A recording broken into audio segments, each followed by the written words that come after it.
berdaya, kalau mungkin bahasa Inggrisnya kan empower gitu ya, ada power di situ. Jadi berdaya itu adalah kita itu sendiri punya energi gitu ya untuk bergerak gitu. Kita merdeka untuk melakukan apa yang selaras dari apa yang kita cita-citakan dan apa yang kita lakukan gitu. Berdaya itu juga menurut saya berkaitan dengan self development juga, dalam artian dia menjadi lebih baik secara moral, secara etika, secara material juga dia, dan kapabilitasnya juga dia lebih baik. Memahami atau mengenali potensi diri, sehingga ketika kita sudah mengenali atau memahami potensi diri, akhirnya nanti kita bisa memanfaatkan potensi diri kita untuk hal yang bermanfaat bagi diri kita sendiri maupun juga bermanfaat bagi orang lain. Itulah berdaya bagi saya.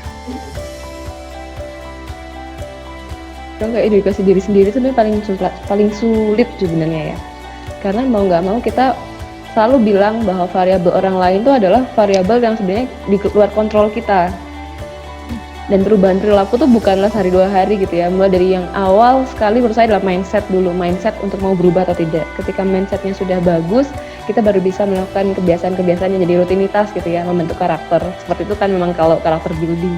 Kalau di filosofi mungkin namanya stoik ya, tapi kalau di Islam mungkin namanya husnuzon. Jadi kita mencari titik di saat kondisi apapun, kita tetap mencari value atau happiness gitu loh dari segala hal yang terjadi di sekitar. Bagi saya ketika pandemi ini, maka ya proses untuk meningkatkan kapasitasnya, polanya juga berubah. Kalau dulu mungkin kita masih bisa banyak sharing, ketemu dengan teman-teman untuk meningkatkan kapasitas, masih banyak wadahnya. Kalau sekarang mungkin terbatas, tapi terbatas di sini hanya terbatas tempatnya, tapi tidak terbatas kesempatannya.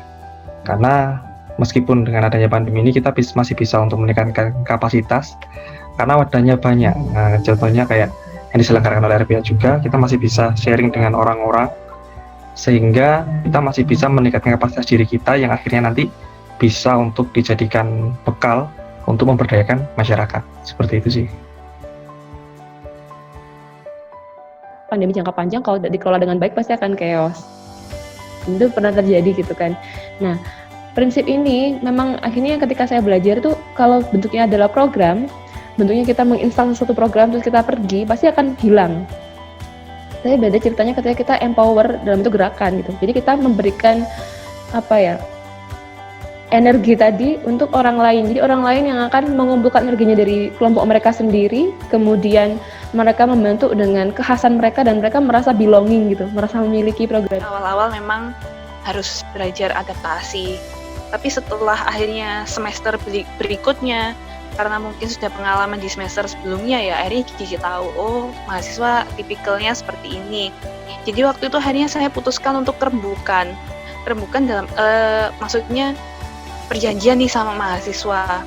Kayak kalian mau kelasnya seperti apa? Karena di sini kita posisi sama-sama ada kendala, tapi di sisi lain kita juga sama-sama harus belajar. Satu hal yang mungkin kami lihat ketika adanya pandemi ini kan, permasalahan utama adalah perubahan proses belajar dari adik-adik. Jadi bagaimana si adik-adik ini yang awalnya belajar full didampingi di sekolah, kemudian harus belajar di rumah dengan pendampingan orang tua yang mungkin tidak semua orang tua bisa atau mungkin cakap dalam mendampingi anaknya belajar. Nah, sehingga di sini melalui Saharsa. Jadi Saharsa ini sebenarnya sudah ada, tapi dengan adanya pandemi ini kami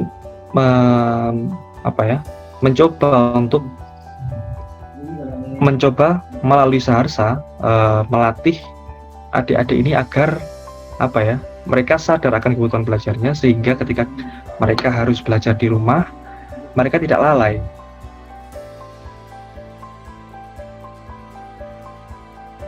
Kita sedang menghadapi era perubahan yang jelas bukan normal lagi, dan untuk itu memang kita butuh konsisten untuk belajar sih, mau belajar dan mau memahami bahwa kondisi ini memang tidak seperti yang lalu gitu. Dengan adanya waktu yang sangat banyak dihabiskan di rumah, kalau dalam konteks anak-anak sekolah ataupun teman-teman yang sedang kuliah, nah itu sebisa mungkin dimanfaatkan untuk menggali potensi diri. Nah, potensi diri nantinya yang saya harapkan dapat dikembangkan, kemudian dapat bermanfaat bagi dirinya masing-masing ataupun juga bermanfaat bagi orang-orang di sekitarnya. Itu sih. Saya rasa ketika online kayak gini tuh justru banyak kesempatan gitu loh untuk kita belajar dibandingkan ketika masa-masa offline. Jadi sebisa mungkin untuk pada masa seperti ini kembangkan diri kalian. Kayak misalnya mungkin kalian ada hobi apa atau ingin belajar skill yang lain terkait tentang hal yang berhubungan dengan kuliah kalian juga, itu bisa momen ini tepat untuk kalian mengembangkan diri. Dan ingat, momen kayak gini tuh langkah, jadi gunakanlah waktu tuh sebaik dan seoptimal mungkin, karena kita nggak pernah tahu ke depan apakah kita akan mendapatkan kesempatan seperti ini atau tidak. Seperti itu. Jadi tetap semangat ya semuanya.